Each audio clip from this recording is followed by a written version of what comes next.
Ruslan. Netflix's most successful show, Squid Games, broke their records. I think it had over 100 million views in the first month that it was out. If you guys haven't seen Squid Games, you don't have to. I saw it, okay?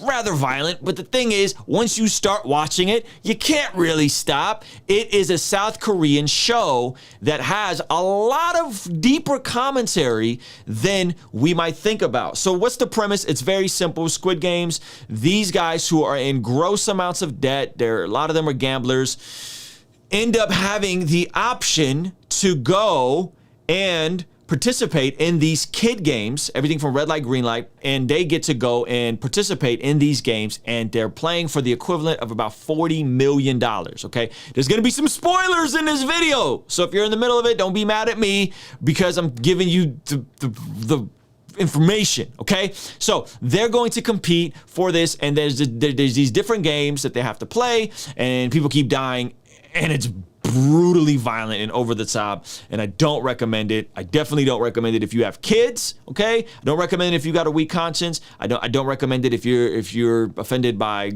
gore and blood and all that kind of stuff. And it was a lot. It was intense. My wife was like, wow, I can't believe we're watching this. And I was like, yeah, but we can't stop. Let's keep it a buck. Okay? So I'm gonna give you guys what my opinion is on some of the deeper meaning around Squid Games, which the premise, believe it or not, the premise is actually inspired by real things that are happening in South Korea right now. And I'm gonna break that down for you. So just make sure you watch till the end. I'm gonna have some Bible verses to tie it in.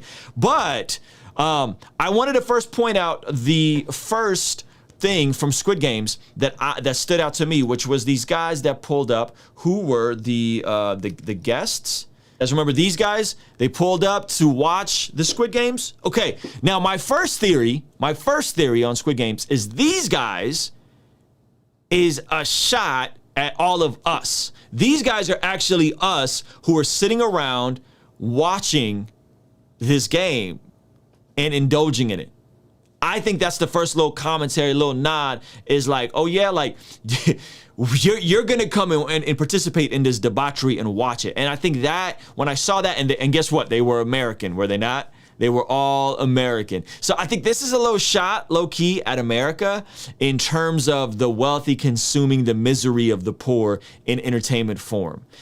My theory. Now, second theory, I read this on a Reddit board. Let me see if I could read this guy, and I'm gonna get into the deeper meaning behind this, but this guy I've read that is the blue and the red, the guys who participate in the blue with the blue piece are playing the game. And I heard a theory that the guys who play against the red end up being the low tier guards who don't have guns and have to do all the cleanup. Okay, you remember the undercover cop, or the cop that went in undercover and he was wearing the red outfit, right? So I believe the guys in the red, like, so if you play him for the little pog-like game, you get the blue piece, you become a participant in the game, you get the red piece, and you could potentially become an officer of the lowest tier. Now let me give you guys and break you guys down some of the facts around the inspiration for Squid Games.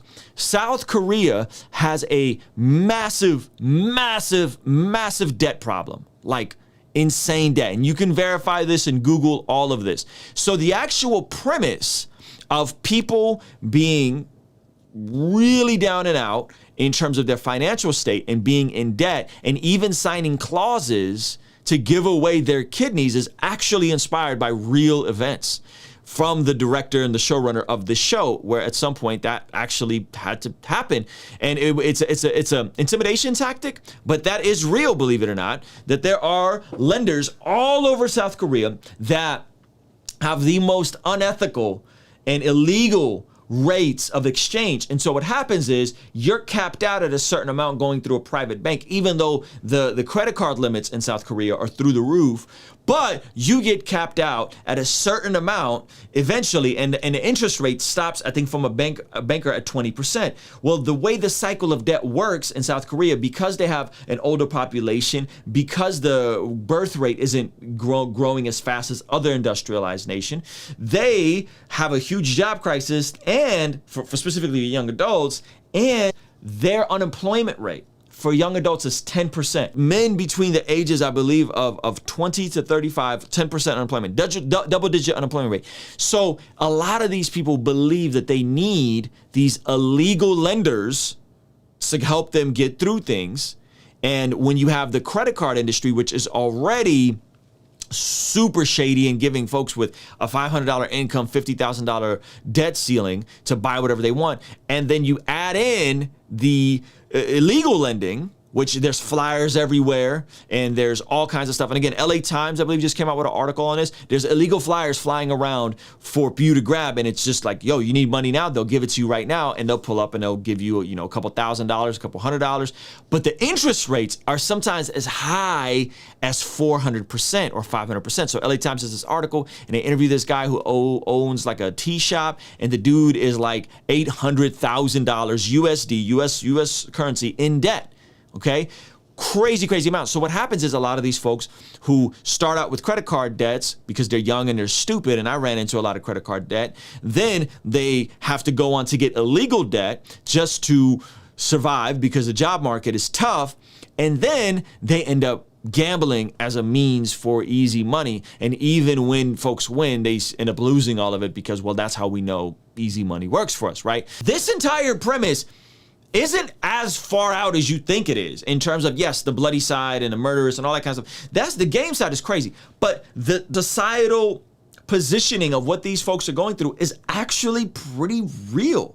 This is real stuff that they are dealing with that is really hitting young adults in South Korea really hard.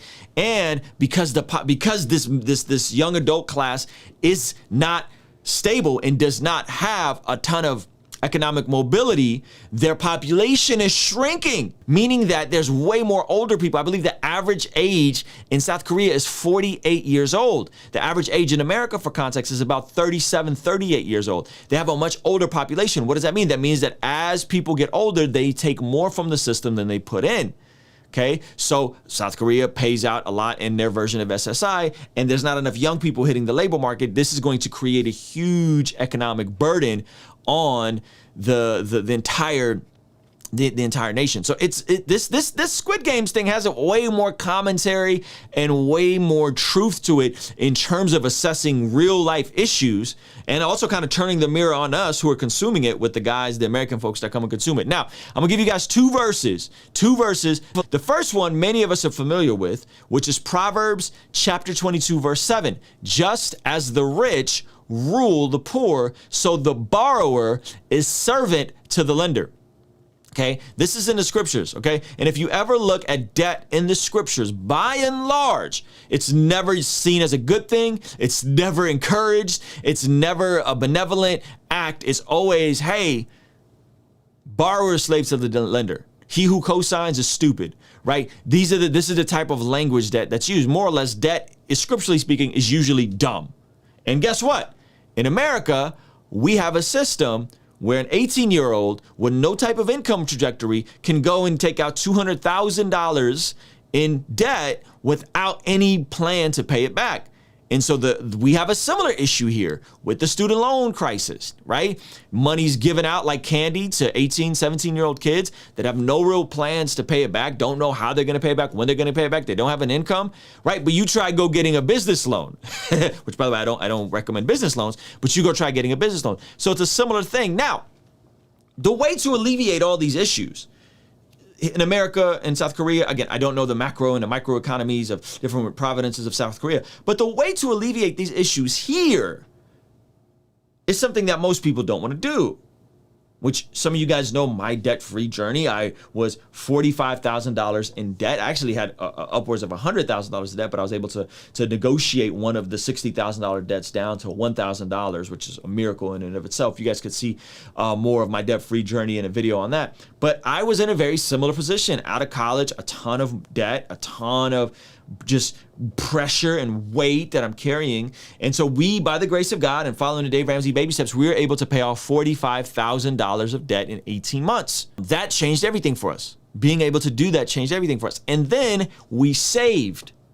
Okay, I'm going somewhere with this. Keep following along. And then we saved. And then we built businesses and revenue streams. Okay?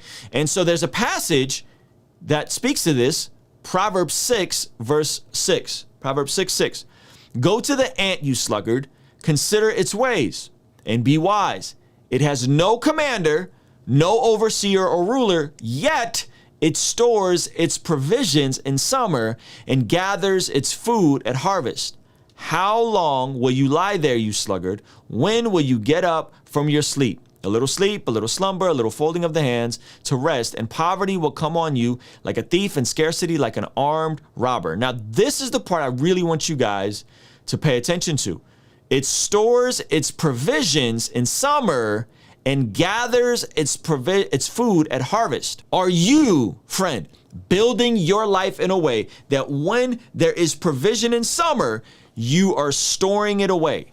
Okay? Are you storing away some money? Are you putting away some money? Are you starting to save? First of all, are you getting out of debt? Second of all, do you have a financial plan to save 6 months to a year of living expenses? And then are you actually putting food away? It stores its provision in summer and gathers its food at harvest. And gathers its food at harvest. That means when there's a harvest, the ant, which is the illustration being used here, is ready to go. It's ready to harvest, right? It's ready to gather the food when there's a crop. Okay? So, those of you guys that are watching this and you're looking at this show and you're like, oh my gosh, it's so barbaric. And it is. It's really wild. It's really over the top. But it is a mirror to what can turn into here in America. And the deeper issue in terms of gathering and storing away is I'm not depending on the government to take care of me. I'm not depending on the government to take care of my family. Even though they print money and they do all kinds of goofy stuff, I'm not depending on them. But here's the deal.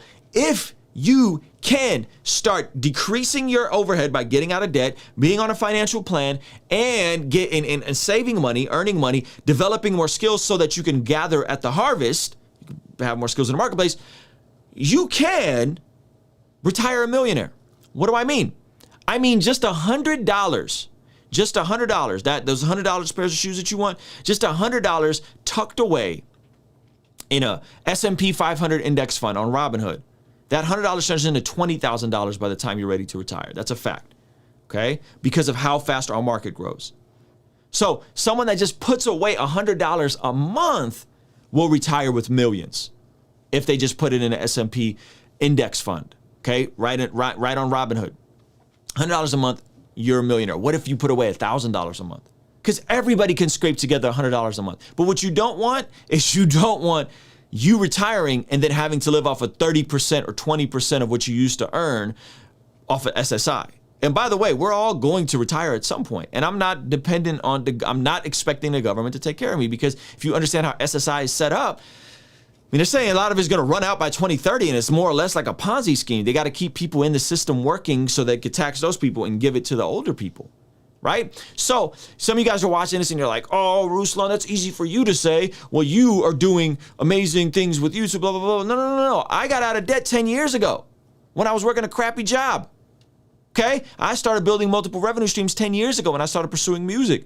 Quit my job in 2015. Why? Because I was debt-free and I had 6 months of living expenses. We had $25,000 in the bank. We had our first kid. My wife wanted me to quit and pursue music full-time. Okay? It's just a true story. So I got a passage for you. Okay? Ecclesiastes 11, verse 4. Farmers who wait for perfect weather never plant. If they watch every cloud, they never harvest. Are you waiting for perfect weather to start having a plan for your life and your finances? Because if you watch every cloud, you will never harvest. You will never have abundance. You will never be able to sustain yourself. Okay? So if you're waiting around for perfect weather before you even plant, I'm telling you right now, if you're in debt, you need to figure out a way to get out of debt. Because yes, as dystopian as Squid Games is, there's real life things happening similar to that in parts of South Korea where people, especially young adults, are struggling. If you are hearing me and you know, I got this $10,000 worth of credit card debt. I got this $20,000 with the student loans. I got that stupid car note when I needed a dependable vehicle. I did it too. I'm not saying I'm better than you. I'm saying I did all the things. I did all the things. Co-signed on loans. Got sued, had my accounts levied, bought a brand new car with 0 miles. I did all the things. Okay? So if you are hearing this and you're like, yeah, that's good, but I'll wait. Right? Like I got a buddy of mine who makes amazing beats and we keep telling him, yo, go get your freaking beats online. Start collaborating with artists. And he's like, oh, I got to get my LLC first. No, you don't. You don't need an LLC. You don't need to have everything perfect. Farmers who wait for perfect weather never plant. If you're waiting for everything to be perfect, you will never get started because nothing will ever be perfect. If you watch every cloud, you'll never have a harvest. So, if Squid Game spoke to you, it's not that far off. This is an industrialized country. This isn't third world country. South Korea is an industrialized modern country leading the way in a lot of things, okay? And you're going to be in debt. You're going to stay in debt. It's going to get harder. The job market, who knows what could happen? And then all of a sudden, you're going to start gambling, easy money, fast money, get rich quick schemes, whatever. And I'm telling you right now, have a plan for your finances. First, save $1,000 emergency fund. At the very least, that's bare minimal. That's baby step number one, $1,000 emergency fund. Get yourself on a written budget. Every single month, you should have a written budget for your money. After that, debt snowball your debts. Largest, smallest to largest. Okay? Hey, we're going to start with the little ones. We're going to knock those out. Pick up some side hustles. Average American, 30 hours of TV a week. Okay? 30 hours of TV a week. That's what the average person watches between Netflix, TV, the news, all the things that make you feel like crap.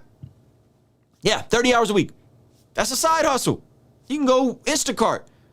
You can go Uber Eats.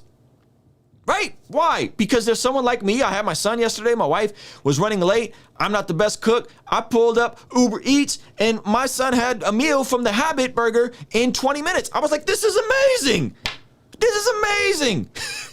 You go work for Uber Eats, right? Instacart. There's all kinds of ways to earn side incomes instead of watching 30 hours of TV of Netflix a week or whatever, right? So, guys, start now, please. Farmers who wait for perfect weather never plant. They watch every cloud, they never harvest. You got to start now. You got to start now. I'm pleading with you. Figure out a plan for your finances and start now. I recommend the Dave Ramsey baby steps. They're simple. They work for me. I don't co-sign and endorse everything Dave Ramsey has ever done or said, but goodness gracious, they work for me. So hopefully this is helpful. You feel convicted for watching Squid Games or whatever, don't watch it. But that's not the point of this video. That wasn't even the point of this video. The point of this video is I started looking deeper into Squid Games. I'm like, holy moly, it's like a real issue happening in South Korea that could impact us here. Okay? So anyway, let me know what y'all think, all right? Kingstream Entertainment. Ruslan. Hey, thank you so much for making it till the end of this video. Remember to hit that like button and make sure you're subscribed. I wanted to tell you about a free upcoming course I am putting together at mastermyhabits.com. When you sign up right now, you'll be the first to be notified about the course. And in the meantime, you'll immediately get access to a playlist going over my journey on how I went from addiction to freedom forming habits. So make sure to hit that link in the description. I'll see you on the next video.